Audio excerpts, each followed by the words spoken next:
So, Jim, I know you retired from the industry. I guess this is going on your 10th year retirement, isn't it? Pretty much. But you had a extremely long career in this industry, didn't you? Well, yes, I did, Tim, and it was a very, very challenging and interesting, satisfying, and rewarding career. Right. Had an opportunity to meet so many outstanding people and serve so many industries, and working to try to bring value to Right. our customers and each of our employees and each of our vendors. Mm. The start began in actually World War II early, when my father went to work for Air Service Command in Warner Robins, Georgia, and worked in the plating department at Warner Robins Air Force Base. 1943, he went into the Marine Corps, and he served on Saipan and Okinawa in the occupation of Japan in the South Pacific. Got out of the Marine Corps in 1946, and he went to work for Simmons Plating Works in Atlanta. Mm-hmm. And of course, Simmons was downtown Atlanta, Prior Street. Then they, in the late 1949, early 50s, they built another facility over on Whitehall Street, where they were doing hard chrome, zinc, nickel chrome, decoratives, typical job shop, silver services, musical instruments. And Dad was a supervisor and then into management. I started to work in the plating business in probably 1957. First summer job. To work for Simmons, and my father, being the Marine that he was, there weren't any easy jobs for me. So the first job I had was working on a black oxide processing line. If you can imagine working on a black oxide line in the 50s, when you didn't have the personal protective gear that you have now. Right. Very hot, right? Very, very dangerous. And hot, yes. Then from there, I went to a hot dip tin operating processing line, where we were stripping, straightening, and then re-tinning milk cans for the dairy industry. Well, fast forward then, in 1959, Dad had an opportunity. He and two other people started DIFCO, Dixie Industrial Finishing Company, DIFCO, and they started the first production in March of 1960. In 1960, I graduated high school, and in high school, there was a requirement to do a term paper, and I had no idea what I was going to write on. And when my idea came up, since I had worked on copper nickel chrome plating lines at Simmons Plating Works and part of my progression, I chose to write on the electrode deposition of chromium. It got an A for content, but it got a C for grammar. Right. So that was interesting. And in doing that, I had no idea that I would wind up in the metal finishing industry. I went to work at DIFCO in June of 1960 after graduating high school, worked through the summer, started Georgia State in September of that year, and worked, going to school in the morning, worked in the afternoon. Then in the spring, I decided to go into the Air Force. My dad and I were, I guess, was typical of a teenager and a dad. We had a little bit of estrangement together, and I felt like it was best for me to leave. So I left, joined the Air Force, and went into the hydraulics and pneumatics in the Atlas and Minuteman missile program. I was stationed at Vandenberg, California. Fast forward, and we were doing training operational launch crews for this activity at Vandenberg. Fast forward 1964, late, I was wrestling with whether I was going to make the Air Force a career, as I've had three of my uncles had been career Air Force. I had received a call from my dad, and he said, "What are your plans?" And I said, I'm not sure. And he said, I need that. You can't turn that down, right? That was the key. So Right. I put in a request to get out of school, to get out of the Air Force early to attend spring quarter at Georgia State University. Got out, started back to school, and started to work. Hmm. Then I realized, as we're going along, going to school, that I was going to have to make a choice. On-the-job training to learn the business or go and get a degree. So I chose to get embedded in the business. Right. And starting in that, it was working process lines, it was sweeping floors, cleaning bathrooms, unloading trucks, driving truck, pickup and delivery, working in the lab, doing chemical analysis. And one of the things there, most plating shops at that point in time were using chemical analysis to solve problems. And I said, well, why don't we use chemical analysis to prevent problems so that we would decrease our downtime? Those expressions, and that worked. And then later on, I was able to hire a person to work the lab full time. He was retired from Armco Steel and just happened to be his son and taught me economics in high school, so it went there. But Mr. Profit stayed with us until he was in his 80s, hired from the golden age retirement, which when he was 67.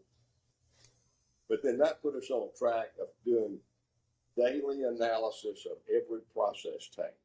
Right. Right. That certainly helped on preventing. Yeah, I was going to say that's huge. Yeah, if you can prevent it, then you're probably saving a lot of money, making customers a lot happier, and those type of things, right? Well, reduce the rejects.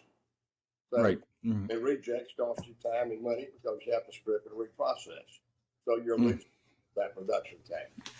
Right. Gravitated from that into production scheduling and customer service, and over the years progressed into my primary responsibility for quite a number of years was sales and marketing. So I got embedded in sales and marketing, and we continued to grow. We were a typical job shop. We were doing fasteners, nuts, bolts, screws, washers, outdoor power equipment components, agricultural equipment components, heavy equipment components, aerospace, firearms, point of purchase display components, automotive, engine components for diesel. Yeah. Just typical job shop. We've done hard chrome plating. We've done primarily zinc, cadmium, and then as EPA started getting more difficult in compliance, we looked at sales and looked at manpower and looked at square footage and where we're going to get the best return on the investment. Gravitated more to the rust-proofing industry and concentrated on zinc. Right. And of course, we wound up doing zinc, electrolysis nickel, some anodizing, chromate conversion coating, and tin plate. Right. Yeah. I'd imagine being in the hot Georgia and doing plating, that had to be a kind of a brutal, sometimes brutal days there, right? As hot as it was and doing all those processes. Well, it was in the early years, 1960, when we started downtown Atlanta. We operated in that facility. We grew from 3,000, 6,000 up to 48,000 square feet. In mid-1970s, the property that we were leasing was being acquired under condemnation, and we were able to work and get a settlement and for relocation, and we built a new facility and moved to Tucker, Georgia, which is probably 12 miles from downtown Atlanta. We built a 33,000 square foot building. Then in 81, we did another 30,000 square foot addition to it. But in doing so, we did high ceilings and plenty of exhaust for air movement. And the Right, to get it up. building, we had low ceilings, and you're right, it was hot, and we didn't have a lot of ventilation. That helped us too into providing a cleaner and safer environment for our employees with the high ceilings and a lot of exhaust and ventilation. Right.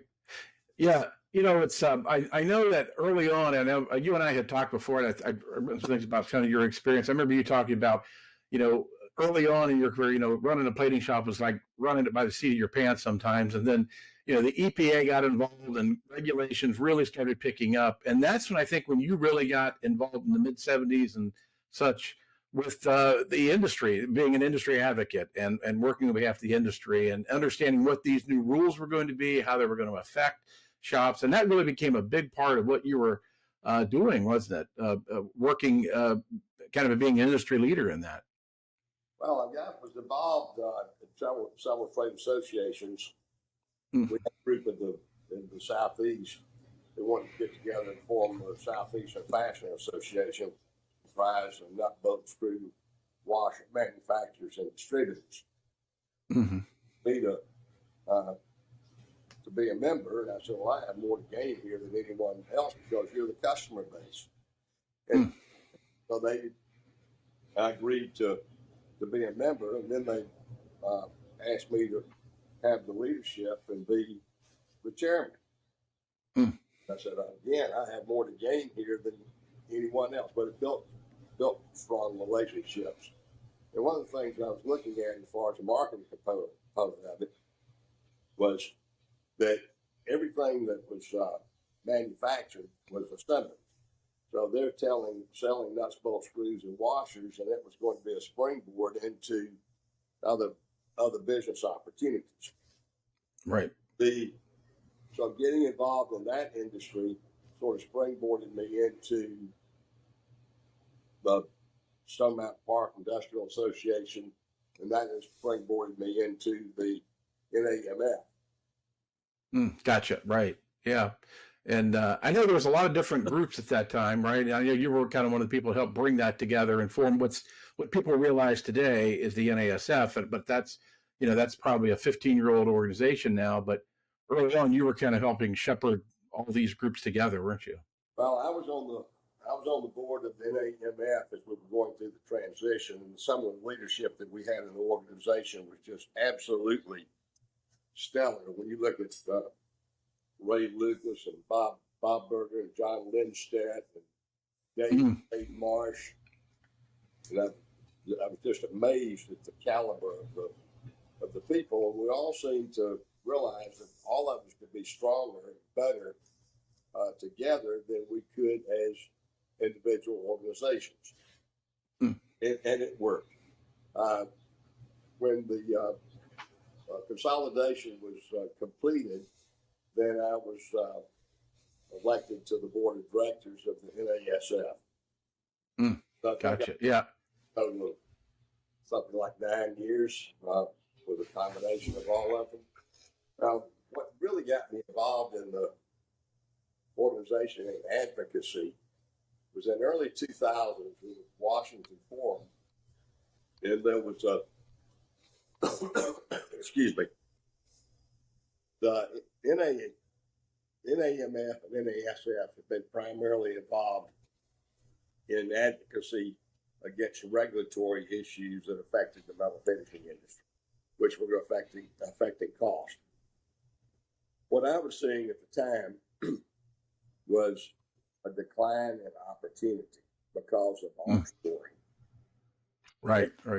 We had a spokesperson from U.S. Steel that was a presenter at the Washington Forum, and he talked about U.S. Steel and what they were doing.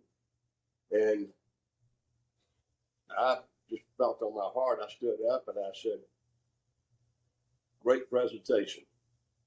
We hope U.S. Steel is going to continue to be successful in this country in providing product for manufacturers, domestic manufacturers, that supply the opportunity for the metal finishing industry. So if we don't take a look at offshore sourcing, regulatory activity that is adding cost to the finishing industry, in pushing more materials or more manufacturing offshore, the metal finishing industry is not going to have to be concerned about environmental issues because we won't be. Right, definitely. Yeah. And then from that, it was amazing the number of comments and applause that it got. I was just overwhelmed for it. And leaders came up to me afterwards after that meeting and made comments. Said, "You just said exactly what I had been thinking so long. Quite know how to articulate it." Right. Yeah. Like I said, those were a tough time to know a lot of things are being offshored, and like I said, you had regulatory issues, and really, to do, like I said, you mentioned a couple of people there, Ray Lucas and John Lindstad and Bob Berger and yourself. I mean, as business owners, you kind of want to stay and run your businesses, but you do have to give that time and energy, and it's a lot, right? It's a lot of time, a lot of energy on the association time, which is a credit for what you guys decided to do, because that can be a tough decision. Well, Tim, it is, but there again, there's a saying: do you work in the business or on the business? And I had spent a lot of time working in the business, but then as I started being involved in the NASF, then it was not only just working on the business, but it was working on the industry and for it. And it wasn't right. For self-preservation benefits for DIFCO, but it was the benefit of the industry nationwide. And that's what I was concerned about, because what affected the industry nationally was going to affect us individually. Right. And all of these voices that get in unison and start broadcasting what the concerns are, then maybe there could be some activity and action that's going to correct it or redirect it. Right. Yeah, I was going to say, in your career, like I said, I know you've been pretty much given a lot of honors. You're elected to the Industry Hall of Fame, rightly so, and you got honors from the NASF, and looking back, like I said, you've made as you say, you were working. A lot of this was going to come back and help your business as well, but it really helped the industry. And really looking back on that, is I guess you've met a lot of people, and you've met a lot of people and their spouses and everything and families. You really got to know these people very well, didn't you? With that, I did, and I developed some great relationships and friendships, and it was very, very comfortable in talking and dealing with them. We'd go to some of the meetings, and we'd go out later, and they have an adult beverage and a cigar. I stopped to think about some of the personalities that I met. Michael Sigmund, great guy. Hadn't been with him in quite some time. Mike Kelly, and of course Dave Marsh. Just stellar people and great givers to the industry. To the industry, right? Yeah. Let's talk about something fun. I know you're in the Air Force, and you became a pilot, and I know your hobby was flying, and I know you do you still fly now? I know you have your own planes. You refurbish planes, and tell us a little about that. Well, I am still flying in the Air Force. Of course, I didn't fly. I didn't start flying after I got out of the Air Force. I'd always wanted to, but I didn't know whether I had the skills or the temperament to do it. And then I met some people that were pilots and owned airplanes, and then I changed my mind. Said if they can, I can. So I started taking flight lessons, and I bought a 1948 Globe Swift. It's a 2-seat tail dragger with tractable gear, aerobatic airplane. And I've had it January next year. I'll have it 50 years. Wow. Okay. All points of the U.S. to Alaska to Key West to Maine to California. Wow, that's some great freedom to be able to do that. To kind of be on your own schedule and be in command and do those things. So, is it still the same plane you're flying, or is it a different plane that you're flying? No, I'm still flying. Oh wow, okay, great, yeah. I haven't flown yet this week, The week before last, I was on a trip to Florida last week, driving trip, but I'll fly it maybe this afternoon. In fact, I'm sitting in my hangar office now. Okay. Right. Yeah. Well, that's got to be, like I said, like I say, I'm glad I got a chance to talk to you. I'll wrap it up here. I'm glad. Oh, yeah. You're showing me some of your things there. Or? Well, I thought what I'd do is I'm just going to go out here just a moment and turn the light on since we're here and we're showcasing. Yeah. Uh, Oh, wow. Yeah. How many planes do you have there? Two. Okay. Wow. Okay. Oh, those are great. And what's the one to the right? I guess the one in the blue is the one you fly everywhere, and the one on the right is. Well, the one right here that you're seeing is the one that I've had for almost 50 years. Mm. The other one is a Cessna Cardinal RG that DIFCO bought in 1983, so I've been flying it since then. Gotcha. What a luxury to have that sometimes when you got to go visit a customer or something like that. That's great. Well, that's exactly what happened. I was using my airplane to travel and visit customers throughout the Southeast. And then Right. a friend had bought this Cessna in 1974 when it was new, and 83 sold his business, said he didn't need it anymore. So we decided to buy it and use it, traveled throughout the Southeast, Midwest to visit customers. It opened up a great avenue. I could go out and take a trip that in a day that may take 2 or 3 days if I were driving. Going back to some of the advocacy. Right. There was an article in the Atlanta Journal-Constitution newspaper one day about manufacturing, and a reporter called me, and I was involved with the Georgia Industry Association, which became the Georgia Association of Manufacturers. I had leadership of that for several years, and wanted to talk about manufacturing, talk about jobs. And this was in the early 2000s. And apparently, NBC Nightly News with Tom Brokaw picked up that information. They made a phone call, said we'd like to come in tomorrow morning and do an interview. So, wow. They, all of a sudden, NBC Nightly News with Tom Brokaw was at DIFCO and walked through the interview, and they did some filming and looked at film the production lines of what we were doing. And then, of course, they'll always think there's an agenda of some sort. So they ask a certain question. I said, well, maybe you need to turn the camera off before I answer this question. And they did, so we won't go into it, but it was political.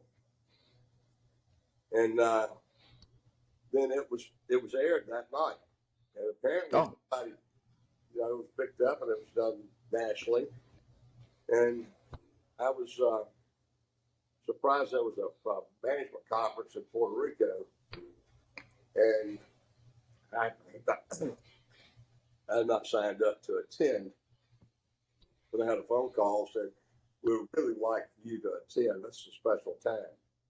So signed up and went to the management conference in Puerto Rico, and I was presented with an award of merit. I was really overwhelmed. There you go. Yeah. And I guess it all stemmed from the comments and the things that I've done in Washington and some that episode with Tom Brokaw.